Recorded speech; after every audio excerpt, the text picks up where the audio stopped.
प्रधानमंत्री आवास पर सीसीएस यानी कैबिनेट कमेटी ऑन सिक्योरिटी की बैठक शुरू हो चुकी है। प्रधानमंत्री नरेंद्र मोदी की अध्यक्षता में ये बैठक हो रही है। दिल्ली ब्लास्ट के बाद ये एक बड़ी बैठक सुरक्षा मामलों की मानी जा सकती है। वैसे तो हर बुधवार के को कैबिनेट की बैठक होती है, लेकिन क्योंकि दिल्ली ब्लास्ट हुआ है उसको देखते हुए ये सीसीएस की बैठक बहुत अहम हो जाती है। जी न्यूज संवाददाता नीरज पांडे मेरे साथ जुड़ रहे। नीरज, जैसा कि मैं दर्शकों से कह रही हूँ कि ये वैसे तो हर बुधवार को कैबिनेट की बैठक होती है, लेकिन क्योंकि अब दिल्ली ब्लास्ट हुआ है और आतंकी इस तरीके से घटना को अंजाम दिया गया है, तो ये कहीं ना कहीं सुरक्षा की दृष्टि से बहुत अहम बैठक है आज।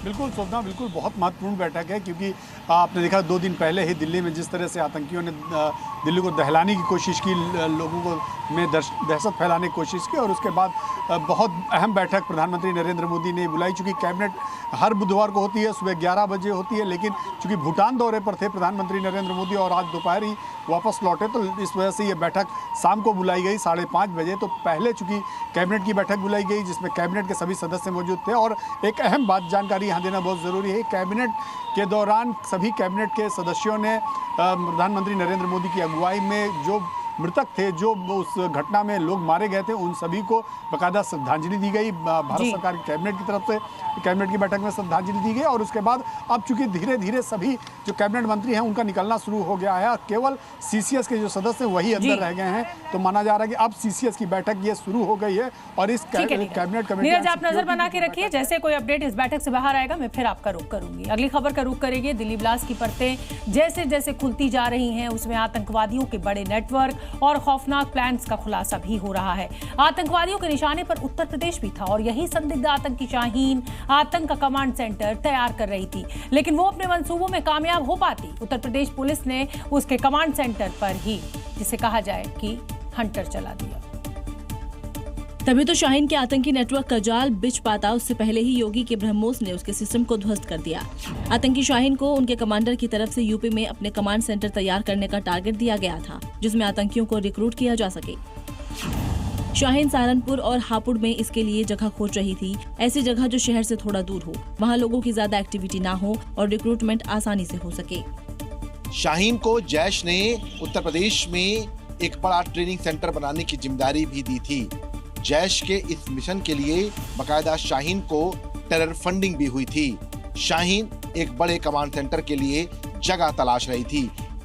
आतंकी शाहीन इस सेंटर में आतंकियों को तैयार करने का प्लान बना रही थी और साथ ही बाहर इसे दूसरी संस्था के नाम से प्रसारित करने की योजना थी। इसके लिए कुछ संस्थाओं से शाहीन ने संपर्क भी किया था। ट्रेनिंग सेंटर के बाहरी हिस्से में ही मेडिकल स्टोर खोलने का प्लान था और मुस्लिम बच्चियों के लिए छोटे स्कूल की प्लानिंग थी। बाकी हिस्से में ट्रेनिंग करने वाली लड़कियों के लिए हॉस्टल तैयार होना था।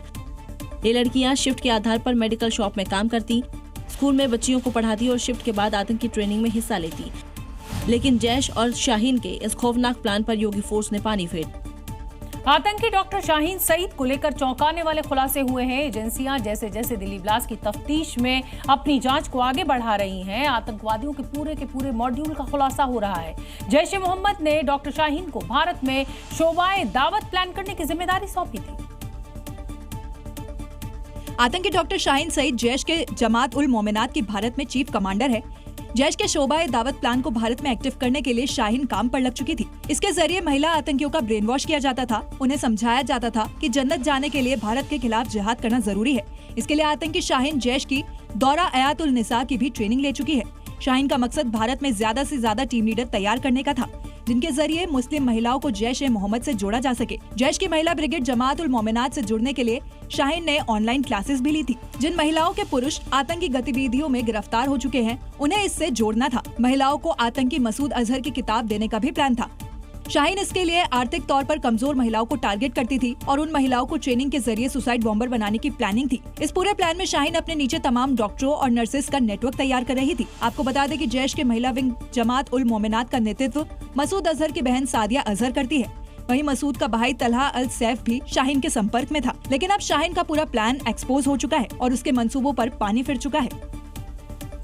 और इतना ही नहीं, ये आतंकवादी डॉक्टर शाहीन टेरर मॉड्यूल की हर एक जानकारी सीमा पार बैठे अपने आकाओं तक पहुंचाती थी।